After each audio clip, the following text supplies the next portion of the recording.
Hello everyone, my name is Chris and welcome to my top 10 worst perks within Fallout New Vegas. Fallout New Vegas has around 88 perks that the player can choose and gives the player a limited amount of perks they can actually take. Within Fallout New Vegas, the player can only take one perk every 2 levels, and there are some perks that in my opinion are simply not worth taking. Starting off at number 1, we have Friend of the Night. Friend of the Night can be taken at level 2 and requires 13 to sneak as well as 6 into perception. Once taken, this perk increases the brightness between the hours of 8:15 PM and 5:45 AM. The reason I believe this perk is simply not worth taking is because the effects of the perk is minimal.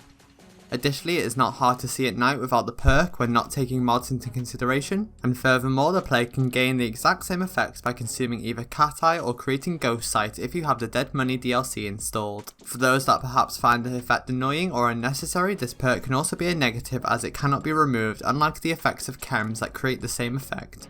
Number 2. Swift Learner and Lessons Learned. Swift Learner can be acquired at level 2 and requires an intelligence skill of 4. Once taken, it adds an additional 10% to the player's XP anytime they gain XP. Lessons Learned is a Lonesome Road DLC perk and can be taken at level 26. Lessons Learned also requires 6 into intelligence. Once taken, depending on the player's level, the player will gain an additional percentage equal to the level in-game whenever XP is earned. These two perks have been bundled together as they essentially do the same thing. These two should not be taken as there are multiple ways the player can gain the max amount of XP needed to reach the level cap within the game. The slightly more XP may help the player level up that tiny bit faster, however it is not needed. Additionally, once the player reaches the level cap, these two perks become redundant as they will never activate their effects for the rest of the playthrough. Number 3. Cannibal and Ghastly Scavenger. Cannibal can be acquired at level 4. Once taken, the perks allow the player to feed on corpses in order to heal 25 hit points. However, this comes at the cost of taking 3 radiation and losing 1 karma. Ghastly Scavenger can be taken at level 12 and requires the player to take the Cannibal perk. These perks are simply not worth taking as there are so many better ways of healing health even from drinking from water sources. The player will never need to rely on cannibalism to heal. Additionally, once eating a body, the player is locked into an animation and can leave the player vulnerable to attacks. The only benefit this perk has is passing certain speech dialogue options with the perk to move a quest along a little faster. Outside of roleplaying, these perks should never be taken. Number 4.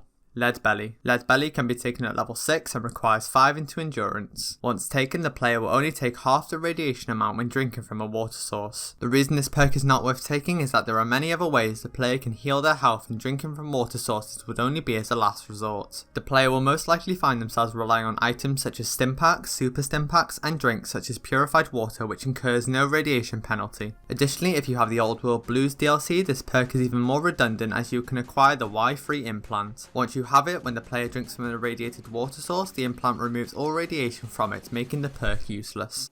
Number 5.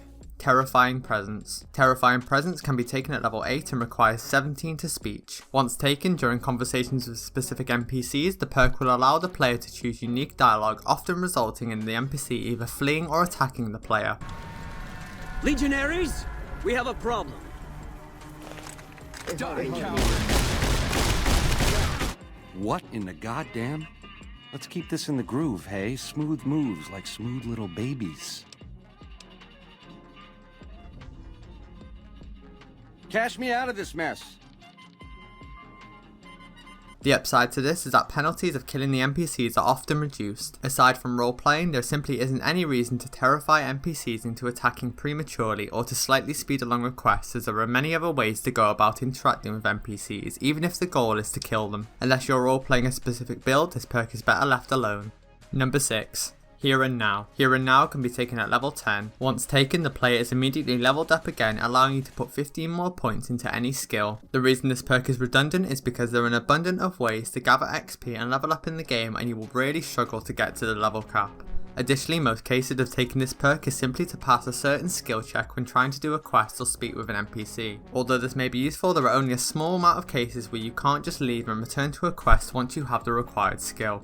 Number 7. Night Person. Night Person can be taken at level 10. Once taken, between the hours of 6 PM and 5:59 AM, the player's intelligence and perception will increase by 2. This perk is useless in my opinion due to the boosts being temporary. When leveling, if the boosts are active, it will not count when needing to pass perception or intelligence requirements for taking certain perks. The only real benefit of this perk is simply a higher perception for a few hours, meaning you can see enemies from a little further away on the compass.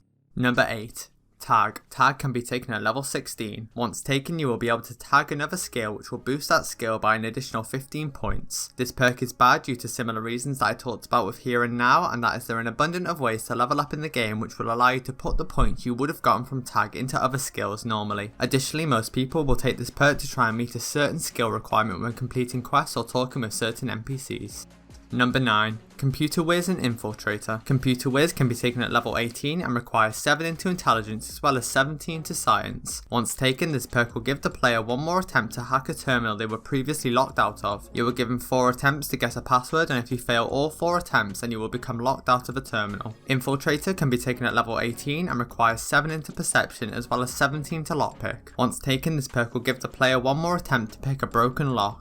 If the player chooses to force the lock and the lock breaks, then the perk will allow them one more attempt. Both of these perks function in a similar manner to each other, however both are redundant due to the fact that the player will never need to break a lock if they never choose the force lock option. For terminals, if the player has one more guess attempt left and have used up all the duds, then they can simply exit the terminal and retry it. The password will reset, however the guess attempts will restore back to 4. Doing this will mean the player will never be locked out of a terminal.